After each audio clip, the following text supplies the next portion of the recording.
Hello dear student, कैसे हैं आप लोग। आज हम लोग देखेंगे क्लास 10th का चैप्टर नंबर 6 यानी जे प्रक्रम का ऑब्जेक्टिव क्वेश्चन। ठीक है, तो जे प्रक्रम चैप्टर से हमारा जो फर्स्ट क्वेश्चन है वो क्वेश्चन इस तरह से। क्वेश्चन नंबर 1 हमारा है कि पत्तियों में गैसों का आदान प्रदान कहाँ से होता है। क्या बोल रहा है कि पत्तियों में जो होता है गैसों का आदान प्रदान, यानी गैस का जो आदान प्रदान होता है पौधे में, पत्तों में, है ना, तो वो कौन से भाग से होता है ना, पत्ता का कौन से भाग से होता है, तो वो होता है रंध्र, है ना। पत्तियों में छिद्र पाया जाता है, एक छेद पाया जाता है, इसको बोलते हैं रंध्र। वहीं से गैसों का आदान प्रदान होता है, ठीक है, कार्बन डाइऑक्साइड और ऑक्सीजन का।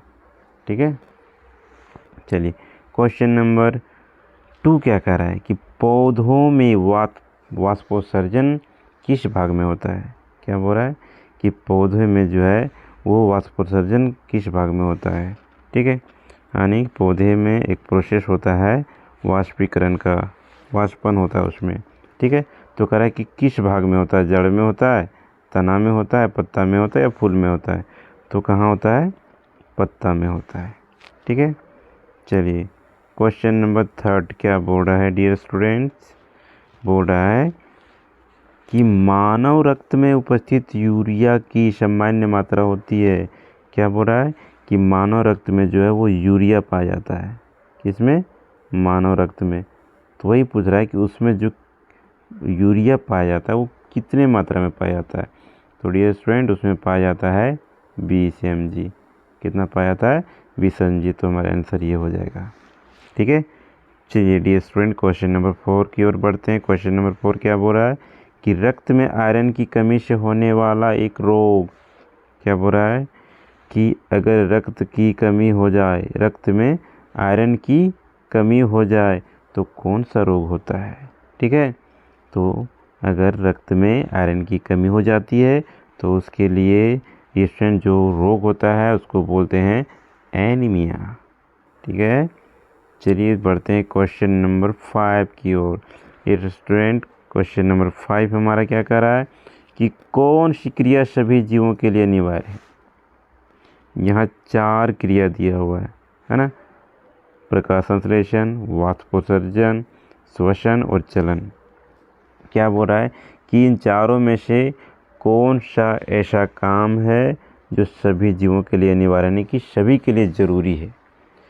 ठीक है, तो डियर स्टूडेंट इसमें जो है हमारा श्वसन है जो सभी जीवों के लिए अनिवार्य है ना। क्यों, क्योंकि प्रकाश संश्लेषण जो सिर्फ पौधा में होता है ये नहीं होगा, वाष्पोत्सर्जन भी उसी में होता है और चलन सजीवों में होता है लेकिन पेड़ पौधे में नहीं होता है। ठीक है, तो ये सभी के लिए नहीं, लेकिन श्वसन जो है सभी के लिए अनिवार्य है, यानी सभी को जीवित रहने के लिए ऑक्सीजन की ज़रूरत होती है, हवा की ज़रूरत होती है, वायु की ज़रूरत होती है। ठीक है डियर स्टूडेंट, देखते हैं क्वेश्चन नंबर 6 हमारा क्या कहता है। क्वेश्चन नंबर 6 हमारा कह रहा है कि श्वसन क्रिया के दौरान कितनी प्रतिशत ऊर्जा ताप के रूप में निष्कासित होती है।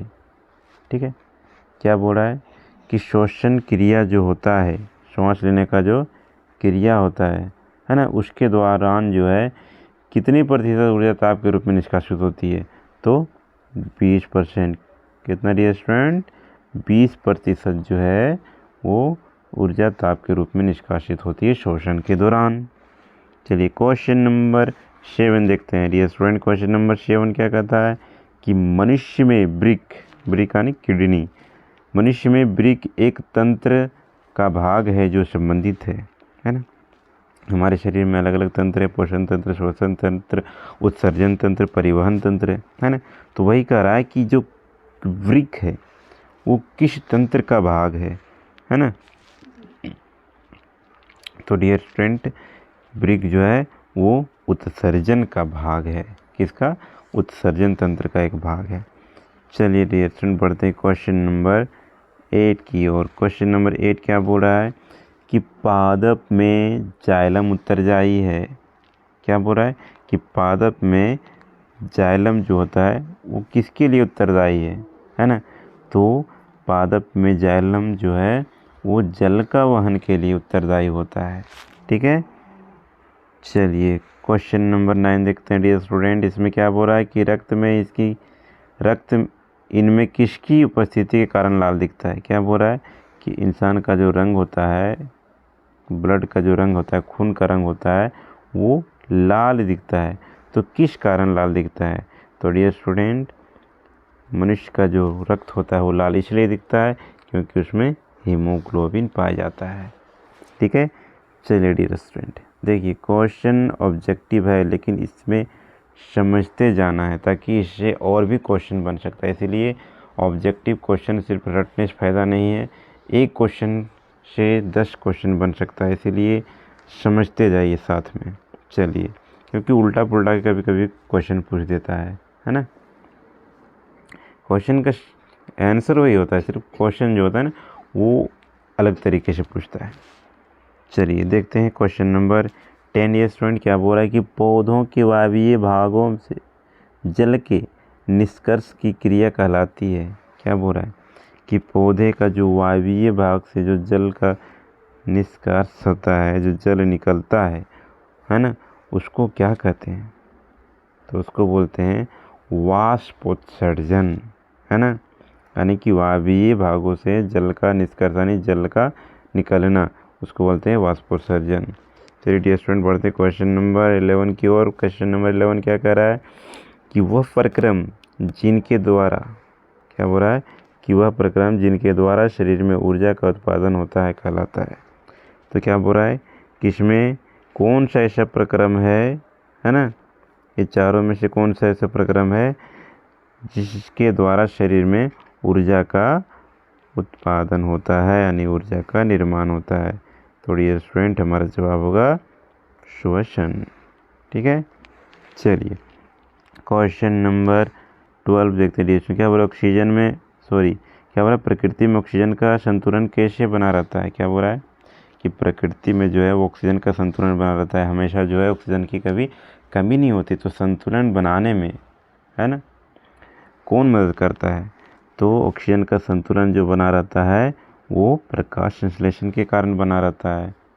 ठीक है, चलिए डियर स्टूडेंट बढ़ते हैं क्वेश्चन नंबर 13 की ओर। क्वेश्चन नंबर 13 क्या बोल रहा है कि मनुष्यों में सांस लेने और छोड़ने की क्रिया को क्या कहा जाता है। मनुष्य में जो है वो सांस लेने और छोड़ने की जो क्रिया होता है उसको क्या बोलते हैं? तो उसको बोलते हैं श्वासोच्छ्वास, श्वासोच्छ्वास। क्वेश्चन नंबर 14 की ओर बढ़ते हैं। डियर स्टूडेंट क्या बोल रहा है कि मैग्नीशियम पाया जाता है किसमें?